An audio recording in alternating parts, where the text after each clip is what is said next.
শুধু পশ্চিমবঙ্গ নয়, গোটা ভারতবর্ষ জুড়ে যেভাবে পরক্রিয়া বা অবৈধ সম্পর্কের পরিমাণ বেড়ে চলেছে, তাতে শুধুমাত্র প্রাণ যাচ্ছে বিবাহিত পুরুষদের। প্রথমে প্রেম করলেন, প্রেম করার পর বিয়ে করলেন, বিয়ে করার পর দেখলেন যে সেই স্ত্রী আপনাকে মারার জন্য চক্রান্ত করছে তার প্রেমিককে সঙ্গে নিয়ে। কেউ আবার 10-12 বছর সংসার করার পর বিশ্বাসঘাতকতা করে পালাচ্ছে।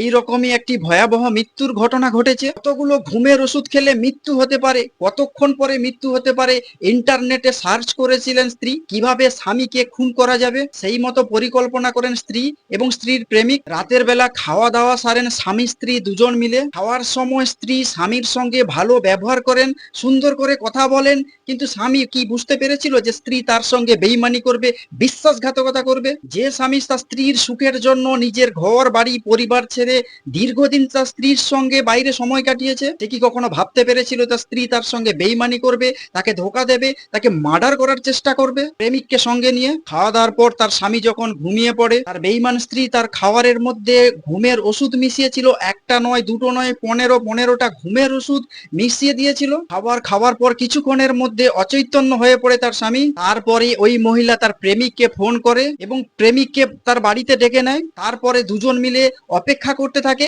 কতক্ষণে মৃত্যু হবে তার যুবকের, অর্থাৎ ওই মহিলার স্বামীর, কারণ তার খাবারে 15টি ঘুমের ওষুধ মিশিয়ে দেওয়া হয়েছিল। স্বামী কি মরে গিয়েছে বা বারবার পরীক্ষা করে দেখছিল তার সেই বিশ্বাসঘাতক স্ত্রী। অচৈতন্য অবস্থায় পড়েছিল সেই যুবক।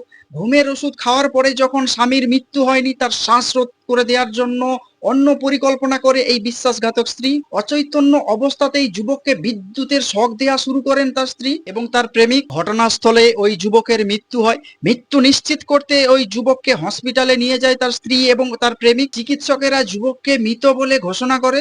যুবকের পরিবারকেও মৃত্যুর খবর দেয়া হয় এবং তাদের কাছে জানানো হয় বিদ্যুৎপৃষ্ট হয়ে মৃত্যু হয়েছে ওই যুবকের।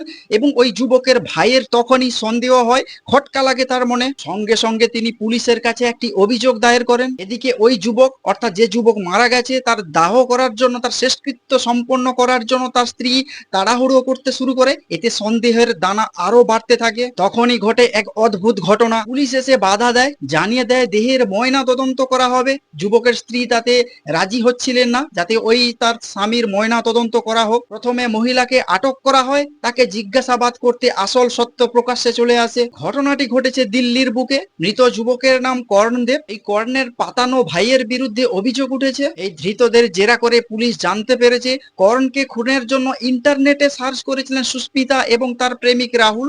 কোন পদ্ধতিতে সহজে খুন করা যায় সেটিকে জানতে এবং স্বাভাবিক খুন বলে চালিয়ে দেওয়া যায় সেই বিষয়ে তারা ইন্টারনেটে সার্চ করে। তারপরই এই কর্ণকে ঘুমের ওষুধ খাইয়ে খুন করার চেষ্টা করে এবং পরে তারা খুন করে। ঘুমের ওষুধ খাওয়ানোর পর যখন মৃত্যু নিশ্চিত হয়নি জানতে পেরে বিদ্যুতের শক দিয়ে মারার চেষ্টা করে। আপনারা কি বলবেন এই বেঈমান বিশ্বাসঘাতক স্ত্রীরা, যারা সম্পর্কের মধ্যে থেকে স্বামীর সঙ্গে থেকে অন্য প্রেমিকের সঙ্গে সম্পর্কে লিপ্ত হয়ে পড়ে? আপনারা কি বলবেন এইসব বেঈমান মহিলারা, যারা তাদের প্রেমিককে সঙ্গে নিয়ে তাদের স্বামীকে হত্যা করার পরিকল্পনা করে? তাদের কঠোর থেকে কঠোরতর শাস্তির দাবি জানানো হচ্ছে।